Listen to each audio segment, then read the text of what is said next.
Thank you so much for joining another episode of Hoy and Tomorrow. I'm your co-host, Veronica Estrada, here with Maribel Serrano.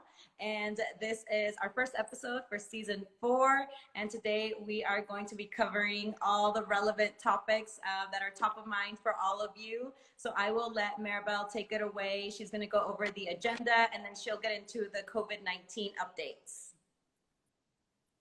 Yeah, so we're gonna talk about 3 or 4 different things actually. We're gonna start with a little update about what's going on with COVID-19 and the plan to kind of phase us back into normalcy. And then we're also going to talk about regret and fear, because a lot of us have been faced with this difficulty of facing like what's the worst that can happen and the regrets we've had in life and the fear around that. And then lastly, we're going to be talking about what's next, like what's showing up now that potentially we have a timeline to come back into our normal life. So we'll do a little update first about COVID-19. Thank you all for joining so much. Reminder to follow us at Orange Tomorrow on Instagram. So what's happening now is on Thursday, there was a plan announced by the administration to roll us back into normal life. And it's going to be done in 3 phases. And it's up to the governors of each state to decide how they want to roll it out. So the federal government announced it and put it in place. But ultimately, the governors of each state are going to decide when they want to implement each phase. So there's no time frame or no timeline that the federal government has given the states. There's pretty much, it depends on each governor, right? So there's 3 phases. The first one is, coming back to work and having still social distance between people in the workplace. And if there's no surge of cases within 2 weeks, then the states can move on to phase 2. And phase 2 is more like opening schools, opening entertainment venues with a moderate level of social distancing. And then from there, they can move on to phase 3. And like I said, there hasn't been a specific timeline on each phase. It just really is up to the governors. And Texas, I know, came out saying that they were going to be opening up next week. So I think they're one of the first. So there's a lot to be seen as far as how this plan rolls out. But that's where we are. A lot of small businesses have been struggling with the SBA loans because they ran out of money. So I know the government's trying to pass another package to fulfill on the promises to provide small business owners with relief. So that's almost like the waiting game as far as that. I know that unemployment also hit, I think more than 33 million people applied for unemployment since mid-March nationally. So a lot of things are backed up. I think a lot of people are looking for a savior or for someone to just come in and give us certainty and clarity and security and money, but it's not, there's nothing, everyone's going through this, right? Like we can't really point the finger because the volume of people that are requesting relief is massive. And so it takes time. So a lot of it is kind of playing the waiting game to see, and being patient. And and applying to everything we can apply for. So that's sort of where we are. Los Angeles, where I live, has the stay-at-home order that's been extended to May 15th. And other states have their own stay-at-home orders. I know some of them are going until June. So again, it seems like it's going to be more of like a statewide situation as far as when we're going to be rolling back, which makes sense because, some states have a lot more cases than others. So that's where we are.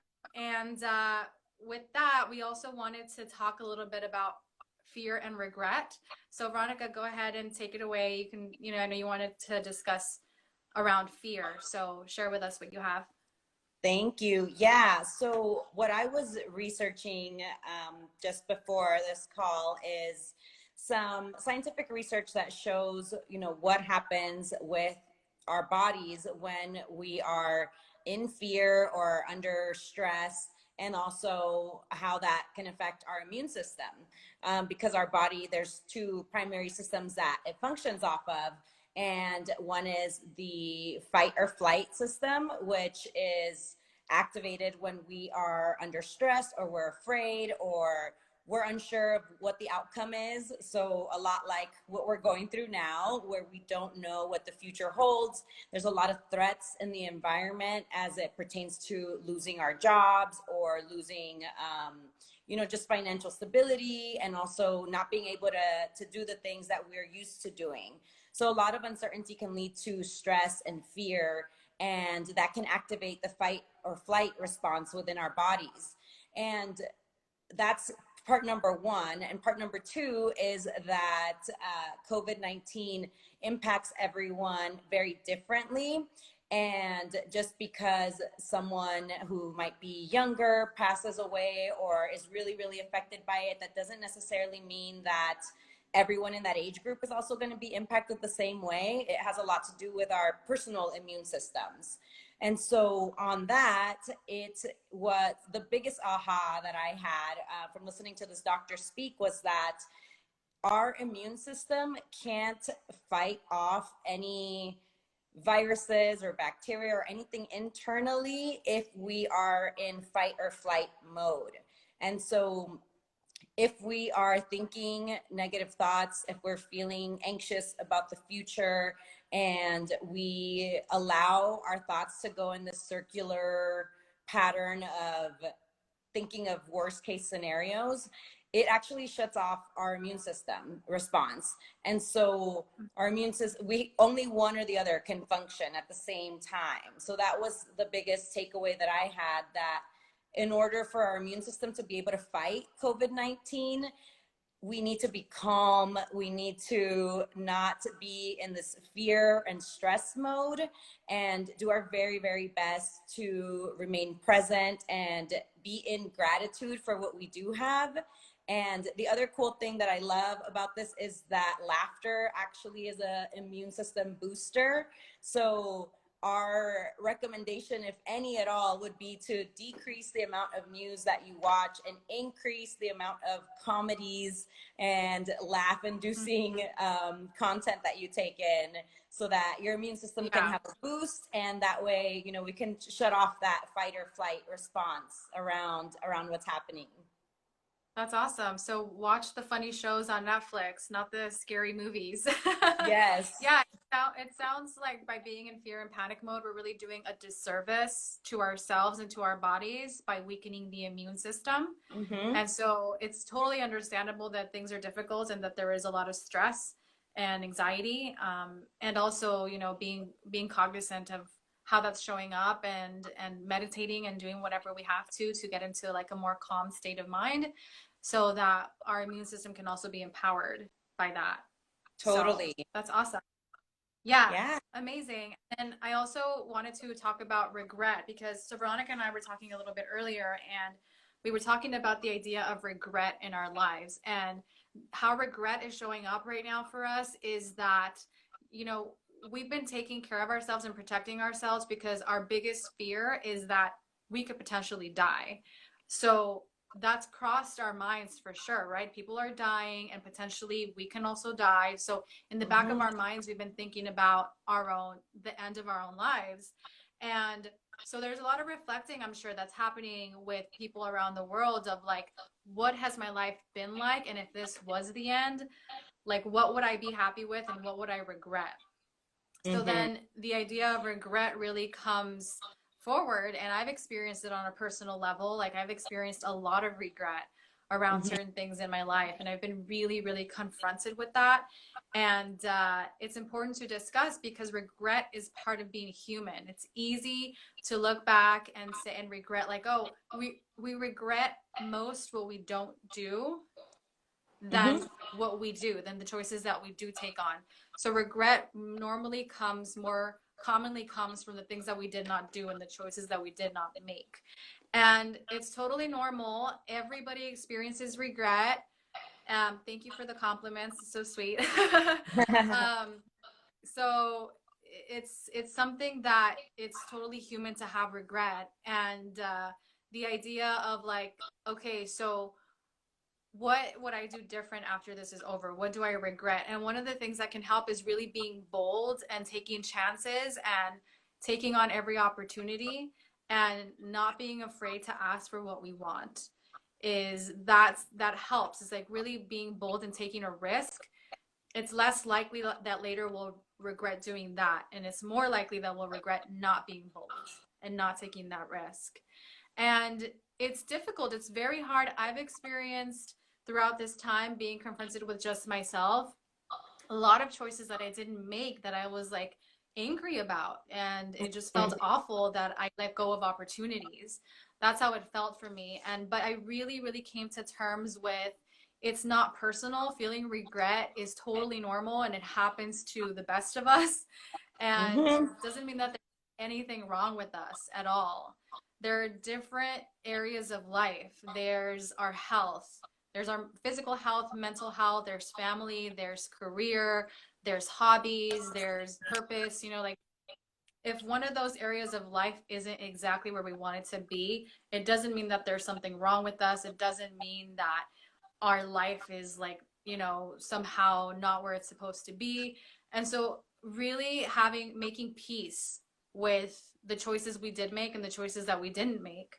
And regret also serves as almost like a way for us to know what we want to take on moving forward. So when we regret something, it's almost like telling ourselves, oh, next time that opportunity comes up, I'm going to do it. Because, that's how we learn, is through Exactly. experiencing and making mistakes and then having regrets. And all it is, regret is an indication of our values and the kind of person that we want to be moving forward. Hi, Love Newton. Thanks for it. joining us. I Yeah. love it. So for those who just joined us, we're talking about updates about COVID-19. We're talking about fear and regrets. We just finished those two items, and now we're going to move on to talk about what's next, like what's showing up for us now that we have somewhat of a timeline of what this is going to look like. I mean, Yeah. our stay-at-home order here in LA is until May 15th. It could potentially go till the end of the month. What is it in Atlanta? In Atlanta, I think it's till May 15th, but honestly, I have a very different situation because I live more in the suburbs. I live in Gwinnett County, so I'm like 40 miles from Atlanta proper, and so honestly, things have been quite lax here. It's not as crowded as LA. They're really I still see people and families going to the store together. People, not everybody's wearing masks. It's a very different situation. So I have not kept up with our governor's insights or guidance because I'm just like, I'm kind of going Yeah, by what I see with New York and LA and just being as cautious as I can. And plus, I work from home yeah. anyway. So, but on It me, sounds it's like like, you're yeah. Yeah, you're more in the suburbs. You have a little more freedom. There aren't as many crowds. You're kind of Yeah. staying home. You're not really up Yeah. to date with everything. Well, we know that, it's looking like we're starting to come back to normalcy. So Right. being confronted with that idea, like that changes things, right? Because now we have a timeline, and even if it's not definite, it's an approximate timeline. So Right. things are becoming more important, right? Like one thing that I took on is my typing because I want my typing to be really fast and I want it to be a lot easier. So I'm like on productive mode. And you don't have to be productive, but for me, the way it shows up is the idea that potentially we're going to be coming back into our regular lives almost puts a little pressure, but in a good way, like a good pressure to get to work and to get to productivity because again, we're talking about regret. This is going to be the past at one point, and we don't want to look Yes. back at this time and regret what we didn't do while we had the time. Right. That's what I was thinking Considering, about. Yeah. Go ahead. yeah, yeah, considering that our present is going to be the past very soon. Mm-hmm. What's the experience of looking back at it going to be for us? Is it going to be, oh my God, I'm so happy that I did this when I had the time? Or is it going to be, oh, Totally. no, I should have done this when the time was right? Right. So for Yeah. me, it's almost like a sense of urgency. And again, like it's different for everyone. It's not like that's the way it should be done, but what has been showing up for you? Yeah. When we were talking about regret offline, I was thinking I didn't want to get caught up in my own regret about the past because I didn't want to look back at this time and regret that I didn't use it for something different and for we as Oya and Tomorrow are launching other initiatives and workshops to be a value add. And I knew that if I got caught up in regret about my past, I was going to look back and regret not using this time for something positive for my future. So for me, I always keep that present too, that the number one regret of the dying is that they wish that they had lived a life true to themselves, and a life that where they honored themselves instead of what society expected of them.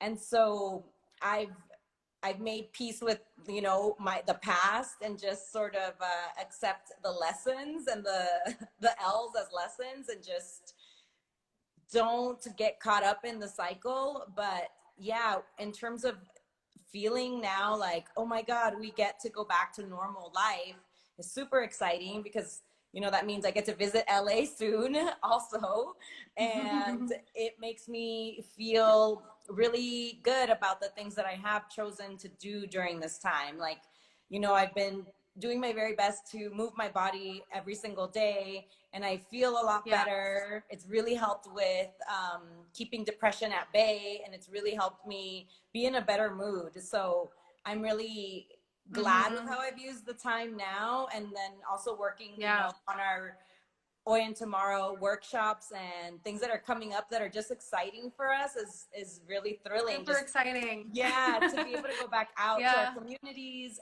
and host live events again, that's really exciting. And I'm just thrilled at what we have done in this time. I think I've even gotten a lot closer with my friends and family.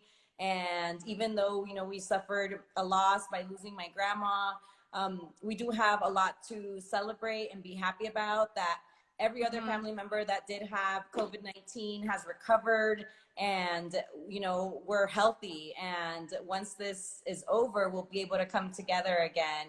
So that's how I'm feeling about it. Yeah, and you know, everyone's situation is different. I have read some stories of some small business owners that are really, really struggling, you know, and individuals that are really struggling. So for a lot of people, this is very, very difficult, and it's important to acknowledge that, and also to consider that life is unpredictable in general. Like we would have never imagined that we were going to be in this place during our lifetimes, but then suddenly it just happened. Like so much is out of our control. Right. And so living life in a way that we know it's unpredictable, and we can be, like you said, be true to ourselves and live a life that we love outside of the expectations of society, something that in a way that we're fulfilled and happy, and that we get to contribute to our communities. And sure, things like this are going to happen, and we're going to have setbacks, but you know, and this is kind of cliche, but really thinking of it as a roller coaster and being like, oh, I'm in a dip right now. Like this is a dip, you know, and it's not permanent. This is life. And just seeing it that way, and almost like embracing that that's what's happening right now. And yes, it sucks, and it's hard, and it's difficult, and you know, letting it out, letting the emotions be there and not resisting them, and also realizing that it's temporary. Like I said earlier, one day this is going to be in the past. Right. We're going to be looking back at this of like, oh, remember years ago when we had to go through this? Like that was crazy, you know. And we get to talk to like our kids, if we're going to have kids, we can talk about that. So it's definitely challenging. It's a test. And you know, but what I love about this work allows for us to this is what we prepare for when we do personal development, when we take on the work, is so that in moments like this, when we're going through the dips, we can just be with it. We can just be with it. We can just, you know, and sure, it feels terrible and it's challenging, and it's okay. You know, it's temporary.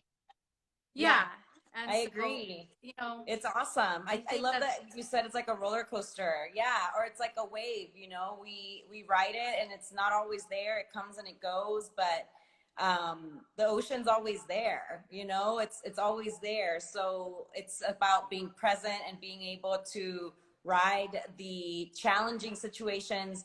But then there's highs and lows in our lives, you know. This is a low for a lot of us.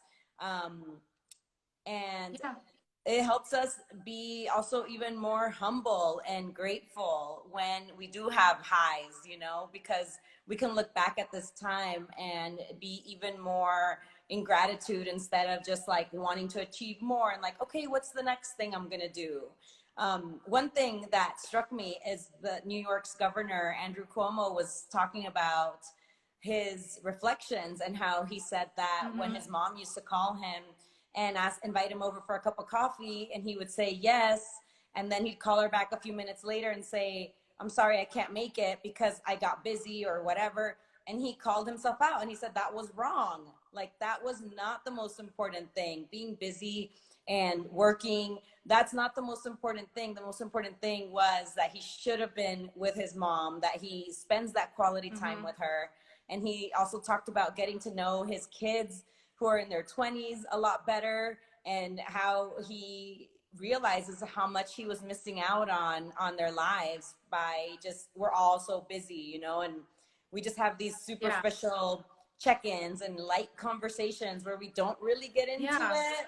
And now and we have that chance with like where we place our value of ourselves. You know, we're all being confronted with our immortality and our humanity, because we're thinking like, you know, we want to we have the best car, have the best job, and the competition, and we want to have all this money, and you know, especially with social media, we're trying to be in a certain place and portray that. And this is almost like, okay, let's get back to reality, like what really matters. And you all are the same regardless of your status or your career or how much money you have. Like, this is really just a reminder of our humanity, and we're all immortal. So you're right. Said, I think it's an every day, every hour thing to just allow yourself to feel what you're feeling, moments of feeling down and being upset. And it's not the last time we're going to feel like this. Right. It's not the last time. You know, we're going to experience a high tomorrow and a low next week. Like, that's just part of life. And so, you know, sure, it's like, we don't have to beat ourselves up for it or think the world's going to end or, you know, feel awful because we're going through something. We're all going through this together. And I think that's what makes this moment special. Right. It's not, you know, in the past, like, we go through things and we feel so lonely. Right? Like growing up documented, you know, that was super lonely. And then we get to go through this together. Right. Like, how many times did we say that? Yeah, you're right. No, we are alone together, which is awesome. And it also reminds me of how can we use regret for something productive. And I love what you said earlier, that having regret for something is an indication of the person that you want to be and the life that you want to live and how you want to show up. And so if you do have regrets about anything, about how you spent your quarantine time, I would say use that as a clue, use that as data on yourself of, okay, well, moving forward, how do I want to do things differently? And use your regret for good. Turn that into a positive action and positive, you know, influence on yourself, instead of being down on yourself. Like, I ate all this ice cream, or I didn't work out, I didn't like launch my business. That's fine. At least now you know that that's important to you and that is something that you want to do. And now get ready for the next time that there's a situation like this.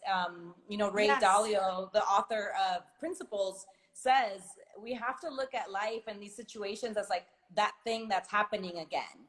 This is not the first pandemic, and it's not the last pandemic that we're going to have. And so being ready and getting ready, that's what life is, you know, staying ready so we don't have to get ready. But now you realize, oh my God, I wasn't as ready as I thought I was for this. Okay, well, what are the things that you can do now to prepare better in the future and really show up for your life? Yeah, and another thing that showed up when you were speaking is the idea that it's okay to start over with anything, you know, whether it's our self-love, our career, taking on a new skill or knowledge with something different. Like, starting over is totally okay. You know, like, you're not too old. You're not like, it's not too late. Like, it's never too late to start over. And new beginnings are actually really exciting for anything, you know? Exactly. And but they are also, you know, if we look at nature to give us clues, new beginnings are also dark, they're scary, they're kind of messy. Like, my mom's been planting roses, and the beginning part of planting the seed is pretty messy, and she has to do work, and she's on her knees and she's getting dirty and putting the right nutrients in. And that's what new Yeah. beginnings are. But then guess what? A few weeks later, we had these gorgeous roses that came. But you got to do that dirty work of the new Yes. beginnings to set the Mm-hmm. foundation to really set yourself up for success. Like, we can't skip it. That's the awesome thing about this. Like, you can't skip the, you know, the dirty work of laying the Yeah. groundwork for And yourself. I love what you just said, because ever since I was younger, I would see that nature would give us clues about Yes. how life works. And so if we pay attention to day and night, and like you said, how plants grow and certain things in nature, like it just really gives insight into our lives. And so I love that you just said that. Yeah, And then of Edwin course. just talked about gratitude, and I certainly think that gratitude in a sense, it's almost like the opposite of regret It really is. is gratitude. And now that I think about it, the words are kind of alike Yeah, with mixed actually. letters. Yeah. They're similar. So yeah, this is great. Again, we know it's a very challenging time. You know, you're not alone. This is something that we're going through together. Think about the times that you went through a challenging time by yourself. Know that this time it's happening to all of us, and know that it's temporary and it's an opportunity for a new beginning. So Yeah. with that, Veronica, any departing thoughts? Just really echoing the themes that we talked about, you know, starting with managing that fear and being watchful over your thoughts. If you start thinking things that are making you scared or feeling anxious, you can control your mind. Do not let your mind control you. And so do whatever it takes to break those negative thought patterns so that your immune system can remain really strong and fight off anything that comes your way. So again, managing your fear and using regret as inspiration for the future, not getting stuck in negative thinking patterns. And I think, I mean, that's it. I love this conversation. I think this is full of really great insights, and I'm super, super happy that we're on season 4 of Oy and Tomorrow, and just like stoked to see Yes. what else is gonna come show up for us. Yeah, we can't wait to bring you all more live events. But for now, if you haven't followed us yet, follow at Oi and Tomorrow on Instagram and YouTube. We love you. Thank you so much for tuning in. Hang in there. And we're so excited to make another episode for y'all. Yes, have a great Sunday, Adios. everyone. Bye.